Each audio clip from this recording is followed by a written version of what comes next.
राधे राधे, मैं हूं विजय और आप देख रहे हैं जनमंच लाइव। इस समय हम बांकेवाड़ी मंदिर के परिसर में हैं। एकादशी का दिन है और इस दिन बांकेवाड़ी मंदिर की लीला ही कुछ अलग होती है, यहाँ का माहौल ही कुछ अलग होता है। ऐसे में यहाँ पर किस तरह का आयोजन किया जाता है, ये हम जानकारी लेने के लिए यहाँ समिति अधिकारी से रूबरू होने जा रहे हैं। वो हमें बताएंगे यहाँ बांकेवाड़ी मंदिर में आज खास क्या है और आने वाले समय में यहाँ पर किस तरह के आयोजन किए जाएंगे। राधे राधे महाराज जी। राधे राधे, जय बिहार जी की। महाराज जी, आज जिस तरह से हम देख रहे हैं चारों ओर बांकेबिहारी महाराज जी की गूंज लगी हुई है। जी। खास तौर से आज एकादशी का भी दिन है, तो जया एकादशी है और जया एकादशी का मतलब है कि ठाकुर जी के चरणों का दर्शन करके आदमी के जितने भी काम है वो जय हो, मतलब पूरा जय विजय की तरह से, और वो अपना बढ़े, मतलब कहीं रोक टोक उनका नहीं रहेगा। पूरी लाइफ उनका ठाकुर जी कृपा करेंगे उनके ऊपर। तो यहाँ पर ये जितना भी भक्त प्रकर आ रहा है ये ठाकुर जी के दीदार करने के लिए। आज ठाकुर जी जो है वो राधा रानी का भेष बनाए हुए हैं और ऊपर अपना कलश रख के उसके अंदर में रंग की तैयारी कर रहे हैं कि अब मेरे को भी राधा से जो है होली खेलनी है, क्योंकि राधा रानी ने बसंत पंचमी वाले दिन ठाकुर जी के गालों पर गलचप्पा लगा दिया और कहा कन्हैया चल अब तो होली की तैयारी कर ले, होली खेलेंगे। तो ठाकुर जी आज जो है गुजरिया का रूप बना के, क्योंकि ठाकुर जी ने कई रूप बनाए हैं और कई रूप में बरसाने गए हैं, क्योंकि ठाकुर जी को जो है मलिहारे का, कभी चूड़ी बेचने वाला, कभी माली का, अनेक रूप बना बना के ठाकुर जी ने राधा रानी के पास पहुंचना। और एक दफ़े तो राधा रानी को मोर के दर्शन नहीं हुए तो ठाकुर जी स्वयं मोर बन के नृत्य किए हैं मोर कुटी पे जाकर। तो राधा रानी को रिझाने के लिए, राधा रानी को हैप्पी करने के लिए, खुश करने के लिए जो है ठाकुर जी ने अनेक रूप करे हैं। आज ठाकुर जी ने स्वयं बिहार जी ने जो है वो गोपी का रूप धरा है और ऊपर मटका लेके और रंग की तैयारी कर रहे हैं कि अब सामने एकादशी आ रही है। ये एकादशी जया एकादशी है और वो रंग भरी एकादशी आएगी जिसमें ठाकुर जी होली खेलेंगे। महाराज जी, जैसे यहाँ पर बसंत पंचमी के दिन से ही होली उत्सव प्रारंभ हो जाता है, लेकिन आप बोल रहे हैं जैसे महाराज जी बांकेबिहारी जी हमारे अभी मटकी लेके रंग भर के उनका राधा जी का इंतजार कर रहे हैं, तो उनकी होली कब से उनका प्रारंभ हो गया? देखिए, प्रारंभ जो करा है वो बसंत पंचमी वाले दिन राधा रानी ने करा है। अब जो आज एकादशी है, जया एकादशी पे, इस पर ठाकुर जी ने तैयारी प्रारंभ कर दी है, क्योंकि पहले जो रंग बनाया जाता था वो स्वयं फूलों से निकाला जाता था। टेसू के फूल से रंग निकालते थे, गुलाब के फूलों से रंग निकालते थे, और अब जो है आर्टिफिशियल फूल रंग आ रहे हैं, परंतु उस समय का नेचुरल रंग जो है वो फूलों से निकालने का होता था।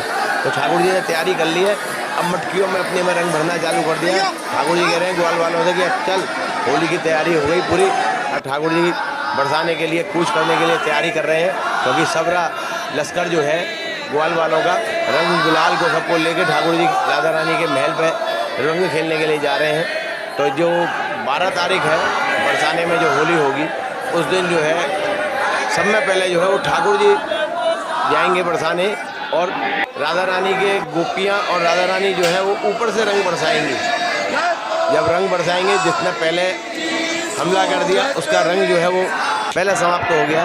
तो ठाकुर जी का अपनी जो टोली है उनसे कहा भाई खाली पिचकारी केवल ऐसे चलाते हुए चलना, जिससे कि उनको लगे कि हम रंग चला रहे हैं। बोले लाला तू हम पे रंग डलवावे वो है, तो राधा इतनी प्यारी है कि हम पे रंग डलवावे के लिए तू हमें ऐसे कह रहा हो कि रंग मत चलाइयो। ठाकुर जी की बात समझने की बहुत गहराई की थी, क्योंकि राधा रानी के महल में ऊपर से नीचे से पिचकारी चलाने पे ऊपर तक रंग नहीं जाएगा। तो उन्होंने कहा खाली पिचकारी चलाते रहना। और उधर राधा रानी के पास जो सखियाँ थी वो सब जो है वो रंग लेके तैयार खड़ी हुई है कि भाई ये टोली के साथ आ रहे हैं। तो उन्होंने राधा रानी से कहा कि भाई अब रंग बरसाने का आदेश दो। राधा रानी बोली अभी ऊपर तक आने दो, रंग फैलाओगे रंग खत्म हो जाएगा, उसके बाद तुम। बोले नहीं, जैसे जैसे कन्हैया की टोली ऊपर बढ़ती गई है वैसे वैसे गोपियों के जो है वो एक्साइटमेंट बढ़ती गई है। और उन्होंने राधा रानी को इतना वो करा कि राधा रानी कहा चलो रंग चला लो। बस फिर क्या था, गोपियों ने रंग बरसाना चालू किया। अब रंग बरसाते बरसाते ऐसा हुआ कि हवा का झोंका जो है वो ठाकुर के ऊपर रंग नेक भी नहीं गिरने दे। ऊपर से गोपियाँ रंग गिरे कि कन्हैया भीगेगा, ग्वाल वाल भीगेंगे, पर हवा जो है वो बिहार जो है वो उसको रंग को उड़ा दे, तो वो बिहार से जो रंग दूसरी जगह जाके गिर जाए। उधर चलाते चलाते ऊपर जो है रंग समाप्त हो गया। इधर कन्हैया टोली को लेकर ऊपर पहुँचे हैं अब वहाँ पे जितनी भी गोपियाँ थी वो थी, उनके ऊपर उन्होंने अपना रंग, जो क्योंकि तैयारी करके गए थे, पूरा रंग से उन्होंने सराबोर कर दिया, वो लाल हो गए। अब जब गोपियाँ लाल हो गई, रंग से भीग गई, तो वो खिसिया गई। खिसियाने के बाद एक गोपी ने कहा, अरे भाई सखियों, या तो रंग से लाल होंगे या बांसन से लाल होंगे, वो सामने हरे बांस है, उन्हें तोड़ो और इनकी एक मार सल्ला कर दो। आप देखिए अभी भी कोई जाते हैं अपने ससुराल वसुराल में, अगर वहाँ पे वो साली वालियाँ ने अगर रंग वगैरह नहीं रहता है तो वो खिसिया जाते हैं, तो जो मिलता है साली सरेज, तो वो भाभियाँ वो उठा के डंडे वंडे ही चालू हो जाती हैं। तो ऐसे ही उन गोपियों ने करना चालू कर दिया। तो वहाँ जो खाली पात्र पड़े थे वो उन्होंने अपने बचाव के लिए कर लिया, जिससे कि उनको ज़्यादा चोट ना लग जाए, क्योंकि सखियाँ जो है वो खिसिया गई थी, क्योंकि वो पूरी भीग गई, पूरा रंग डल गया, और ठाकुर जी पे और ग्वाल वालों पे नेक भी रंग नहीं डला, तो इस बात पर उनको खिसियान पड़ आ गई। तो उन्होंने वो बाँस के हरे हरे बाँसों को तोड़ के और मारना चालू किया, क्योंकि बाँस की पिटाई से भी लाल होते हैं और रंगाई से भी लाल होते हैं, तो वो लाल करने का भाव था कि लाल कर देंगे। तो ठाकुर जी ने राधा रानी के पास जाके और हल्का सा रंग लगाया है।